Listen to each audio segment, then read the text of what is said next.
اس ماہ مقدس کی ایک تاریخی حیثیت ہے، وہ خانوادہ رسالت مآب صلی اللہ تعالیٰ علیہ وآلہ وسلم کی عظیم اللازوال قربانیاں ہیں، اور یہ قربانی کسی ذاتی مقصد کے لیے نہیں تھی، جاہ و جلال کے لیے نہیں تھی، یا کوئی اقتدار حاصل کرنے کے لیے نہیں تھی۔ امام پاک کا اگر بچپن سے معاملہ دیکھیں تو واقعات شہادت تو پہلے سے ہی مشہور تھے، اور آپ صلی اللہ تعالیٰ علیہ وآلہ وسلم نے ایک ایک چیز کی خبر دی گئی۔ یعنی آپ کی جب ابھی شیر خوارگی کا زمانہ ہے، اس زمانے سے لے کر امام پاک کی شہادت کے واقعات زبان زد عام ہیں۔ ہر ایک شخص جانتا ہے کہ حضور کے اس پیارے کو بے دردی کے ساتھ شہید کر دیا جائے گا اور ظلم و ستم کے ساتھ شہید کر دیا جائے گا۔ سید عالم صلی اللہ تعالیٰ علیہ وآلہ وسلم کی بارگاہ میں آپ کے یہ دونوں شہزادے حضرت امام حسن مجتبیٰ پاک اور امام حسین پاک جب بھی پیش کیے جاتے ہیں تو حضور اگر کسی دکھ میں بھی ہیں، کسی تکلیف میں بھی ہیں، وہ سارا دکھ کافور ہو جاتا ہے، حضور کے چہرہ مبارک پر خوشی آ جاتی ہے۔ لیکن ایک مرتبہ دیکھا جاتا ہے کہ حضور کی بارگاہ میں یہ شہزادے حضرت امام حسین پاک موجود ہیں اور کیفیت اس سے برعکس ہے، یعنی حضور کے چشمان مقدس سے آنسو بہہ رہے ہیں۔ تو اب صحابہ کرام حضرت عائشہ صدیقہ کی بھی کہ روایت ہے، اور حضرت ام سلمہ کی اور حضرت ام الفضل بنت حارث، ان تینوں روایات میں حضور سے عرض کی جاتی ہے کہ یا رسول اللہ کیا وجہ ہے کہ آج معاملہ بالکل برعکس ہے، آپ گریہ فرما رہے ہیں، وجہ کیا ہے؟ تو حضور نے فرمایا کہ ابھی جبریل امین میرے پاس آئے تھے اور مجھے یہ اندوہناک خبر سنائی کہ عنقریب آپ کی امت آپ کے شہزادے کو بے دردی کے ساتھ شہید کر دے گی۔ میں نے جبریل سے پوچھا کہ کیا واقعی میری امت ایسا کرے گی؟ یعنی آج تو جو صحابہ کرام ہیں، حضور کے چاہنے والے اور نام لیوا ہیں، وہ تو ان کے قدموں کے نیچے اپنے ہاتھ بچھاتے ہیں، اپنی پلکیں بچھاتے ہیں، اور ان سے محبت کو اپنے ایمان کا لازم جز سمجھتے ہیں۔ تو کیا میری امت میں ایسا بھی دن آ جائے گا کہ وہ میرے حسین کو شہید کرے گی؟ تو عرض کیا گیا کہ یا رسول اللہ جی ہاں ایسا معاملہ ہوگا۔ اور پھر اس مقام کی مٹی لا کر حضور کی بارگاہ میں پیش کی گئی کہ یا رسول اللہ یہ مٹی جب خون بن جائے، سرخ ہو جائے، تو یہ سمجھ لیا جائے کہ آپ کے حسین کو شہید کر دیا گیا۔ تو وہ مٹی آپ نے حضرت ام سلمہ رضی اللہ تبارک و تعالیٰ کو عطا فرمائی۔ اب اس کے بعد سے واقعات شہادت اور جائے شہادت اور پھر یہ سارے معاملات حضور نے ایک ایک چیز کی خبر عطا فرمائی۔ حضرت مولا کائنات حیدر کرار آپ جنگ صفین کے موقع پر یہاں سے گزرے، نہر فرات کے کنارے سے گزرتے ہیں، تو آپ نے چونکہ علامات ساری آپ نے ملاحظہ فرما لی اس مقام کی کہ جہاں یہ معرکہ بپا کیا جانا ہے، تو آپ نے لوگوں سے پوچھا کہ کیا یہ کون سی جگہ ہے تصدیق کرنے کے لیے؟ تو عرض کی گئی کہ امیر المومنین یہ فرات کا کنارہ ہے اور اس کو کربلا کہا جاتا ہے، اور قریب ہی حضرت یونس علیہ السلام کا مزار ہے۔ تو آپ سواری سے نیچے تشریف لاتے ہیں اور اتنا گریہ فرمایا کہ آپ کی ریش مبارک وہ آنسوؤں سے تر ہو جاتی ہے۔ تو آپ کے جو فوج کے افراد تھے، آپ کے ساتھی تھے، آپ سے عرض کرتے ہیں کہ امیر المومنین کوئی رونے کی کوئی ہمیں وجہ سمجھ نہیں آتی، وجہ کیا ہے، آپ کیوں گریہ فرما رہے ہیں؟ تو آپ نے فرمایا کہ میرے آقا صلی اللہ تعالیٰ علیہ وآلہ وسلم نے یہ خبر عطا فرمائی ہے، جو نشانیاں بتائی ہیں، فرمایا کہ یہ ساری نشانیاں یہاں پائی جاتی ہیں۔ حضور نے جو خیمہ نصب کیے جانے کی نشانیں بیان فرمائے کہ یہاں شہداء کے خیمے نصب کیے جائیں گے، فرمایا کہ یہ وہ مقام ہے۔ حضور نے جہاں سواریاں باندھی جانے کی علامات بیان فرمائی ہیں، فرمایا کہ یہ وہ مقام ہے۔ جہاں ان کا خون بہنے کی علامات حضور نے بیان فرمائی کہ وہ ایسی جگہ ہوگی، ایسا مقام ہوگا، فرمایا کہ یہ وہ جگہ ہے، یہ وہ میدان ہے جہاں آپ صلی اللہ تعالیٰ علیہ وسلم کے جگر پاروں کو شہید کیا جائے گا۔ یعنی اتنی واضح نشانیاں آپ صلی اللہ تعالیٰ علیہ وسلم نے اپنی حیات طیبہ میں یہ ساری عطا فرما دی۔ لیکن کبھی بھی حضور کے خانوادے نے،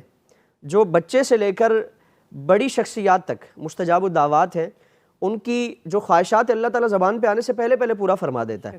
وہ کسی بھی چیز کی خواہش کا اظہار کریں، اللہ تعالیٰ تو ان کی خواہش کے مطابق قبلے تبدیل فرما دیتا ہے۔ تو اگر وہ اللہ تعالیٰ سے دعا مانگتے، یقیناً اللہ تعالیٰ ان کی دعاؤں کو قبول فرما کر اس مصیبت کو اور اس آزمائش کو ٹال دیتا۔ لیکن کبھی بھی دعا نہیں مانگی جاتی، بلکہ ہمیشہ اللہ سے یہ التجا کی جاتی ہے کہ اللہم آت الحسین صبرا و اجرا، کہ اللہ حسین کو صبر عطا فرما، حسین کو اجر عطا فرما، حسین کو استقامت عطا فرما۔ تو امام علی مقام کی اس طور پر تربیت کی جا رہی ہے، کبھی اپنی پشت پر سوار کیا جا رہا ہے، کبھی اپنے کاندھے پر سوار کیا جا رہا ہے، کبھی اپنے سینے پر سوار کیا جا رہا ہے۔ یہ تربیت کی جا رہی ہے کہ آج اتنی عزتیں دی جا رہی ہیں، اتنی عظمتیں دی جا رہی ہیں، اتنی بلندیوں سے نوازا جا رہا ہے، کل جب دین پر مشکل وقت آئے گا، کڑا وقت آئے گا، تو اس وقت پھر انہی عظمتوں کا، انہی عزتوں کا خیال رکھنا، اس کی لاج رکھنی ہے۔ چنانچہ اور پھر حضور نے اس امت میں جو بگاڑ کا سلسلہ ہے اس کا سن بھی بتا دیا۔ حضور نے فرمایا کہ تم پناہ مانگو سن 60 ہجری کے اختتام پر، اختتام سے اور لونڈوں کی، اوباش قسم کے جو آوارہ لفنگے قسم کے لوگ ہوں گے ان کی حکومتوں سے۔ چنانچہ صحابہ کرام برملا اس چیز کی دعا مانگا کرتے تھے، جس طرح حضرت ابو ہریرہ کی دعا ہے کہ اے اللہ میں تجھ سے پناہ مانگتا ہوں سن 60 ہجری کے اختتام سے اور اوباش قسم کے لونڈوں کی حکمرانی سے۔ چنانچہ 59 ہجری میں آپ کا انتقال ہوا۔ 60 ہجری میں یزید پلید کو، لعین کو، جو انتہائی غلاظتوں کا اور ایک انسان میں یعنی ہم جس برائی کا تصور کر سکتے ہیں کہ یہ برائی ہے، یہ برائی ہے، ان ساری برائیوں کا مجموعہ وہ یزید کی شخصیت تھی۔ اب جیسے اس جیسی شخصیت اور اس جیسا انسان جب امیر بنایا جاتا ہے جس میں کوئی امیری والی صلاحیت نہیں ہے، خلیفہ کی کوئی اس میں صلاحیت نہیں پائی جاتی، تو امام پاک سے پھر دعویٰ یہ کیا جاتا ہے کہ آپ اس کے خلاف کھڑے ہوں، اصلاح کے لیے کھڑے ہوں، نہ کہ حکومت کے لیے۔ اور اسی سے ہم اندازہ لگا سکتے ہیں کہ جب امام پاک مکہ المکرمہ، مدینہ منورہ سے مکہ المکرمہ تشریف لاتے ہیں، آپ کے ساتھ آپ کا پورا گھرانہ ہے، آپ اپنے بھائی حضرت محمد بن حنفیہ کو جو خط لکھتے ہیں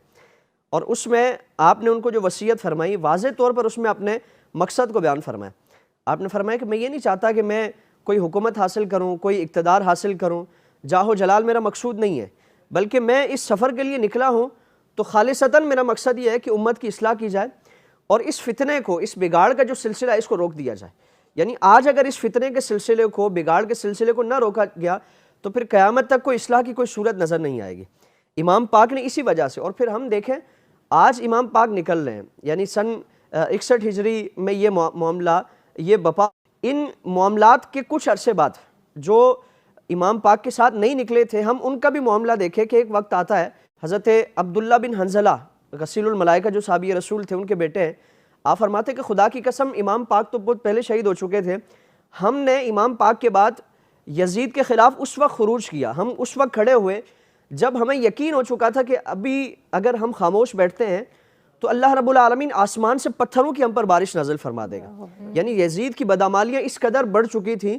کہ ایک کسی نہ کسی مرحلے پر صحابہ کرام ہوں، اہل بیت اطہار ہوں، وہ یزید کے خلاف انہوں نے خروج کیا۔ تو امام پاک نے ان چیزوں کو پہلے ملاحظہ فرما لیا تھا، اس لیے امام پاک نے یزید کی ان منمانیوں کے خلاف، بدعمالیوں کے خلاف اور دین میں جو بگاڑ کا سلسلہ وہ کرنے والا تھا، امام پاک نے اس کے خلاف خروج کیا۔ اور پھر واقعات شہادت کا جو معاملہ ہوا، آپ کے ساتھ ظلم و ستم کا، مصائب و الام کا جو معاملہ ہوا، ایک اندوہناک سلسلہ ہے کہ وہ ان واقعات کو زبان پہ لانا یہ انتہائی مشکل ترین معاملہ ہے۔ اور پھر وہ ایسی کیفیت ہے، حضرت مولا کائنات نے جنگ صفین میں جو واپسی پر جو معاملہ ہوا، اس میں جو آخری آپ نے جملہ ارشاد فرمایا کہ میرے پیاروں کے ساتھ یہاں وہ سلوک کیا جائے کہ زمین و آسمان وہ روئیں گے، تو زمین و آسمان نے واقعتاً گریہ کیا، اور وہ ایسے مصائب و الام کے کہ تاریخ میں اس سے پہلے اس کی نظیر نہیں پیش کی جا سکتی، اور نہ قیامت تک کوئی ایسی قربانی پیش کرے گا۔ تو ان واقعات میں، ان ایام کو بالخصوص ان واقعات سے نسبت ہے، بالخصوص 9 اور 10 محرم کا جو ایک سلسلہ اس بطور خاص امت مسلمہ میں کہ امام پاک کی اندوہناک شہادت ہے، اور امت مسلمہ کا ایک طریقہ ہے کہ ان واقعات شہادت کو نہ صرف بیان کیا جاتا ہے بلکہ اس سے اپنے لیے ایک سبق بھی حاصل کیا جاتا ہے، اور کربلا کو ایک مقتل کے طور پر نہیں بلکہ مکتب کے طور پر بھی لیا جاتا ہے۔ تو میسج یہی ہے، پیغام یہی ہے، اور سب سے بڑا ان ایام کو بنانے کا مقصد بھی یہی ہونا چاہیے کہ مقتل کے ساتھ ساتھ ہم اپنے لیے اس کو مکتب بنائیں، ہم اپنے لیے درسگاہ بنائیں، اور امام پاک نے جس فکر کی آبیاری کے لیے اپنی قربانی پیش کی، اس فکر کو ہم اپنانے کی کوشش کریں۔ بالکل، بے شک۔